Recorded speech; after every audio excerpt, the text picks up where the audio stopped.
Everyone, welcome to sleepy classes. तो आप सब कैसे हैं? आई होप बिल्कुल स्वस्थ होंगे। सर्दियों का मौसम आ रहा है, चेंज ऑफ सीजन से बहुत ज़्यादा बीमारी भी जो है लोगों को भुगतनी पड़ रही है इस टाइम पे। मैं खुद बीमार हूँ, तो आई होप कि आप खुद बीमार नहीं होना। अब आप एग्जाम की तैयारी करें, बीमारी से परे हटके अपने आप को बचाव करते हुए आपको एग्जाम क्लियर करना है। That must be your top most goal. तो with that, welcome to the geography Ghatta Chakra series. तो आज का पहला जो क्वेश्चन हम डिस्कस करने वाले हैं दैट इज कि which state is the host of international Lusophone festival? A Maharashtra, B Goa, C Gujarat and D Assam. तो इसका करेक्ट आंसर है option number B, that is Goa. तो अब जो इंटरनेशनल यूसोफोन फेस्टिवल है वो क्यों मनाया जा रहा है? क्योंकि वी ऑल नो, हिस्ट्री में भी हम ये चीज़ पढ़ते हैं कि गोवा का कल्चर इंडिया से बिल्कुल इंटायरली डिफरेंट है। दैट इज बिकॉज कि इंडिया का पार्ट गोवा बना इन 1970s के अराउंड, राइट? तो इसीलिए गोवा का कल्चर इंडिया से काफ़ी अलग है, क्योंकि वहाँ पे पोर्टुगीज टच है अभी भी उनके कल्चर में, right? To depict that Portuguese culture, अब गोवन हैंडीक्राफ्ट्स हो गए, वहाँ के जो जितना भी म्यूजिक है, जितना उनका कल्चर है, उस सबको डिपिक्ट करते हुए गवर्नमेंट ऑफ इंडिया ने पार्टनरशिप की। किसके साथ?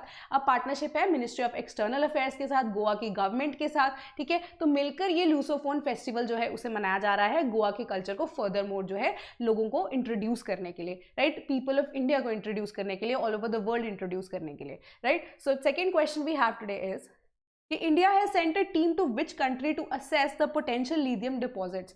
ए Australia, B Brazil, C Argentina and D Egypt. तो इसका करेक्ट आंसर है option number C, that is Argentina. तो अब लिथियम डिपॉजिट्स की जब हम बात करते हैं, व्हाई आर दे इंपॉर्टेंट? तो हम ये चीज़ देख रहे हैं न्यूज़ में कॉन्टिन्यूसली कि इन्वायरमेंट के ऊपर इम्पैक्ट हो रहा है, हमें इन्वायरमेंट के जो चेंजेस हैं उन्हें कहीं ना कहीं कंट्रोल करना है। COP27 भी हो गया है एंड एवरीथिंग लाइक दैट। तो बहुत सारी कंट्रीज जो है वो प्रॉमिस भी कर रही हैं एंड के प्रॉमिस भी किया गया है मैक्सिमम इंडिया की तरफ से भी कि बाय 2050 या 2070 जो है हम क्या करेंगे, फॉसिल फ्यूल्स को जो है बिल्कुल ही इरेडिकेट कर देंगे अपने व्हीकल्स के अंदर, राइट? तो क्या इंट्रोड्यूस करेंगे? इलेक्ट्रिक व्हीकल्स को भी, या हम कितने भी हमारे जो ग्रीन फ्यूल्स हैं इनको इंट्रोड्यूस करेंगे। So in order to make the electric vehicles, यहाँ पे हमारे पास लिथियम की रिक्वायरमेंट बहुत है। तो इंडिया के पास फिलहाल लिथियम का कोई अपना सोर्स नहीं है, maximum of it is imported. So as a result क्या किया जा रहा है कि एक डील जो है वो क्रैक हो जाए अर्जेंटीना के साथ। सो अब जो रिसोर्सेज है इंडिया क्या करना चाहता है, डायरेक्टली अर्जेंटीना से ही लेना चाहता है, राइट? तो एक टीम जिसमें 3 जियोलॉजिस्ट हैं, जिसमें से कौन कौन है 3 जियोलॉजिस्ट, जिसमें ज्योग्राफिकल सर्वे ऑफ इंडिया से भी है हमारा एक member, right? Then we have Khanij Videsh India limited से भी we have a member and mineral exploration corporation limited से भी एक मेंबर है, जो जाकर क्या करेंगे, रिसोर्स को अब देखेंगे, ठीक है? रिसोर्सेज से फर्दर क्या करेंगे, लिथियम को इंपोर्ट करने की बात की जाएगी अर्जेंटीना से, ठीक है? कि एक की कंपोनेंट है इलेक्ट्रॉनिक व्हीकल्स की जो बैटरी बनाने के लिए हमारे पास lithium. So next question we have is which year is declared as a international year of millets? A 2021, B 2022, C 2023 and D 2025। तो फेयरली सिंपल क्वेश्चन, बहुत ज़्यादा ये न्यूज़ में भी रहा है। तो इसका correct answer is option number C, that is 2023। कि इंडिया शुरू से ही चाहता था यूनाइटेड नेशंस को कि वो अब जो मिलेट्स की इंपॉर्टेंस है उसे बताया जा सके, राइट? तो कमेंट करके बताइए कि मिलेट्स में कौन सी क्रॉप्स इंक्लूडेड रहती हैं। आफ्टर दैट 2018 में इंडिया ने प्रपोज किया यूनाइटेड नेशंस को कि मिलेट्स की इंपॉर्टेंस हो, इसलिए इंटरनेशनल ईयर ऑफ मिलेट्स जो है उनको भी डिक्लेयर कर देना चाहिए, राइट? सो इसी साल अब यूनाइटेड नेशंस ने क्या किया, डिक्लेयर किया the year of 2023 as a international year of millets. And जो सेलिब्रेशन हुई है उसको हमने प्रीपोन कर दिया है, राइट? इंडिया ने प्रीपोन कर दिया है and the celebration for same has been attended by union external affairs minister doctor S Jaishankar. तो अब international year of millets is next year on the proposal of India to the United Nations as a whole. So next question we have is national milk day is observed to commemorate the birth anniversary of which personality? A. M.S. Swaminathan, B. Dr. Varghese Kurian, C. Charan Singh, D. Morarji Desai। तो इसका correct answer है option number B, that is doctor Verghese Kurien. तो अब वर्गीज कुरियन कौन थे, ठीक है? तो उनको नेशनल मिल्क डे उनके बर्थडे पे क्यों ऑब्जर्व किया जाता है, राइट? सो इसीलिए क्योंकि उन्हें मिल्कमैन ऑफ इंडिया भी कहा जाता था। अंडर हिम क्या हुआ था, अब इंडिया में हमारे पास व्हाइट रेवोल्यूशन आया था। तो एक चीज यहाँ पे ध्यान में रखने की जरूरत है कि वर्गीज कमिटी एंड जो वर्गीज कुरियन है उन दोनों में डिफरेंस है।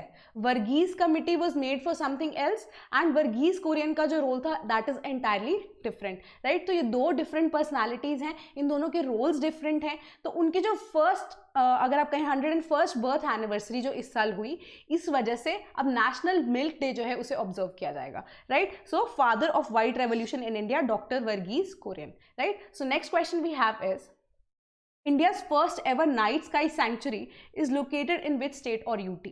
A. Himachal Pradesh, B. Sikkim, C. Uttarakhand, D. Ladakh.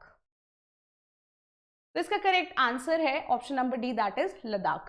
तो लद्दाख का एक पर्टिकुलर एरिया है दैट इज हानले, ठीक है। वो फर्स्ट एवर नाइट सैंक्चुरी की जब हम बात करते हैं, नाइट लाइफ सैंक्चुरी की बात करते हैं, वहां पे स्टैब्लिश की जाएगी, ठीक है। एंड ऐसा क्यों? क्योंकि जब भी हम किसी भी तरह की नाइट लाइफ सैंक्चुरी की बात करते हैं या किसी भी तरह के टेलीस्कोप के इंस्टॉलमेंट की बात करते हैं, राइट, तो ऑब्जर्वेटरी भी वहां पे बनने वाली है। तो वो क्यों बनाई जा रही है? एक चीज क्योंकि लद्दाख की हाइट की वजह से, राइट। सेकेंड पोजीशन इज कि हम यहाँ पे पॉपुलेशन की बात करते हैं, पॉपुलेशन बहुत ही ज्यादा स्पार्स होनी चाहिए, क्योंकि अब टेलीस्कोप को एस्टैब्लिश करने के लिए जब भी अगर आपने टेलीस्कोप यूज किया होगा आसपास रोशनी नहीं होनी चाहिए, right. So similar kind of thing needs to be installed in an area जहाँ पे स्पार्स पॉपुलेशन हो। सो एक प्रॉपर लोकेशन यहाँ पे हानले जो है लद्दाख में वो दे रहा है, जहाँ पे अब क्या first ever night sky life sanctuary जो है वो एस्टैब्लिश की जानी है। एंड ये जो first ever night sky sanctuary है वो सेटअप कौन कर रहा है? Council of Scientific and Industrial Research under the Union Ministry of Science and Technology. So the next question we have is, which country has partnered with China for a 27-year natural gas supply deal? A. UAE, B. Qatar, C. Iran and D. Russia. तो इसका correct answer है option number B, that is Qatar. कि Qatar energy ने announce की है कि 27 year old की जो हमारी नेचुरल गैस सप्लाई डील है चाइना के साथ वो अब रिज्यूविनेट होगी, राइट। तो ऐसा एग्रीमेंट जो है it is the longest agreement जो अभी तक टिल डेट साइन हुआ है, ठीक है। तो अब क्या होगा? Natural gas that is 4 million ton of liquefied natural gas जो है एनुअली क्या करेगा, अब जो हमारे पास कतर है वो भेजेगा towards China. And one of the main reasons being क्या हमने देखा है कि किसी भी एक कंट्री के ऊपर डिपेंडेंट जो है गैस के लिए किसी कंट्री को नहीं होना चाहिए। मेजर एग्जांपल है इसकी रशिया और यूक्रेन की वॉर, ठीक है। तो अब रशिया के अगेंस्ट जो है NATO and the European nations they want to take a decision, right, उनके खिलाफ कुछ ना कुछ करना चाहते हैं, बट अब रशिया के ऊपर डिपेंडेंट बहुत ज्यादा है European countries. So as a result यहाँ पे जो डिपेंडेंसी है एक पर्टिकुलर कंट्री के ऊपर, यानी कि रशिया के ऊपर जो डिपेंडेंसी थी उसको मद्देनजर रखते हुए every country has to realise कि एक किसी पर्टिकुलर सोर्स के ऊपर रिलायबल होना यहाँ पे जरूरी नहीं है। आपको डिफरेंट सोर्सेज को यहाँ पे ढूंढना पड़ेगा, उसके अकॉर्डिंगली ही आपको डिफरेंट सिचुएशंस में या डिफिकल्ट सिचुएशंस में, इमरजेंसी के सिचुएशंस में तभी आप जो है कोई स्टेप ले पाएंगे, right. So next question we have is कि Chin, Kuki, Mizo ethnic communities are associated with which country? A China, B Russia, C Bangladesh and D Thailand. तो इसका करेक्ट आंसर है option number C, that is Bangladesh. तो अब फाइट्स हो रही हैं बांग्लादेश की सिक्योरिटी फोर्सेस में और कुकी शिन नेशनल आर्मी के बीच में, राइट, जो कि ट्राइबल हैं of the Chin Kuki ethnic community जो कि बांग्लादेश से भाग रहे हैं। So as a result Mizoram की गवर्नमेंट ने उनको प्रोवाइड किया है टेम्पररी हेल्प या temporary shelter, food and relief, ठीक है, क्योंकि 274 बांग्लादेशी ट्राइबल नेशनल्स हैं वो एंटर हुए हैं, right. So as a result यहाँ पे they belong to what Bangladesh community या Bangladesh country as a whole. So next question we have is which country launched the Orion spacecraft? A Japan, B USA, C UAE and D Israel. तो इसका correct answer है option number B, that is USA. तो NASA ने launch किया है क्या? Orion spacecraft को। तो ये ओरायन स्पेसक्राफ्ट एक्चुअली में क्या है? वो आर्टेमिस 1 का पार्ट था, राइट। तो आर्टेमिस 1 जो मिशन है, जो कि एक अनमैन्ड मिशन है, जिसका क्या काम था कि वो अब मून के पास जाके, क्योंकि बेसिक जो आर्टेमिस 2 है प्रिंसिपल, अभी तक तो ये अनमैन्ड है आर्टेमिस 1, आर्टेमिस 2 में व्हाट विल हैपन इज कि वो मून के सर्फेस को टच करके वापस जो है अर्थ की सर्फेस को टच करेगा, राइट। सो एज रिजल्ट क्या हुआ कि यहाँ पे जो ओरायन 1 है, एक तरह से अगर हम कहें कि ओरायन स्पेसक्राफ्ट है या जो आर्टेमिस 1 है, उनसे क्या होगा, एक तरह से ट्रायल लिया जा रहा था कि अर्थ के एटमॉस्फेयर में एंट्री एंड री एंट्री जो है वो पॉसिबल हो सके। तो नासा ने क्या किया है, उसे सक्सेसफुली लॉन्च किया है। So next question we have is which of the following is correct sequence of seaports of India from south to north? A Cochin, Thiruvananthapuram, Calicut, Mangalore. B Calicut, Thiruvananthapuram, Cochin and Mangalore. C Thiruvananthapuram, Cochin, Calicut and Mangalore. D Thiruvananthapuram, Calicut, Mangalore and Cochin. तो इसका correct answer है option number C, that is Thiruvananthapuram, Cochin, Calicut and Mangalore. So as you can see it in the map कि Thiruvananthapuram is the, अगर आप कहें bottom most point जहाँ पे अगर हम लैंड की बात करें, राइट, तिरुवनंतपुरम के बाद we have Cochin, then we have Calicut and then we have Mangalore के जो पोर्ट्स हैं। तो आप साउथ से नॉर्थ जो है जाते हुए उस हिसाब से आंसर अपना मार्क करेंगे। So the next question we have is which of the following mountain ranges is spread over only one state in India, right? A Ajanta, B Satpura, C Sahyadri and D Aravalli. तो इसका करेक्ट आंसर है option number A, that is Ajanta.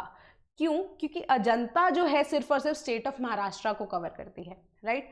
जब हम बात करते हैं सतपुड़ा की, ये भी 4 स्टेट्स को कवर करती है, ठीक है। Then we talk about Sahyadri. तो कमेंट बॉक्स में मुझे बताइए कि जो सायदरी है उसका एक और नाम जो है वो क्या है, राइट। तो यहाँ पे आप मैप पे ढूंढने की कोशिश करेंगे, आपको सायदरी कहीं नहीं दिखेगा, तो सायदरी का अदर नेम क्या है, अगर आपको वो पता लग गया तो आपको आंसर डेफिनेटली पता होगा, right. Then we talk about Aravallis. Aravallis भी वी हैव सीन के दिल्ली से कंटिन्यू करते करते गुजरात तक जाती हैं। देन जब हम सतपुड़ा की बात करते हैं, अगेन मध्य प्रदेश, देन राजस्थान का कुछ पार्ट एंड ऑल। तो सायदरी की बात करते हैं तो वेस्टर्न कोस्ट में काफी स्टेट्स को कवर करती हैं। तो इसका और क्या नाम है आपको मुझे कमेंट बॉक्स में बताना है। सो आज का लेक्चर अगर आपको पसंद आया हो, ऐसे ही बहुत सारे क्वेश्चंस के साथ आते रहेंगे हम हर हफ्ते, एंड एवरी डे ऑल्सो घटना चक्र की सीरीज डिफरेंट सब्जेक्ट्स पे आती रहती है। And do comment your course, queries होंगी, कॉमेंट दम एज वेल, तो हम रिप्लाई करने की कोशिश करेंगे जल्दी से जल्दी possible. Thank you so much and stay healthy. ठंड से बचना है, रिमेंबर कि एग्जाम क्लियर करना है, ठंड लगा के अपनी सेहत को खराब नहीं करना है। Thank you so much.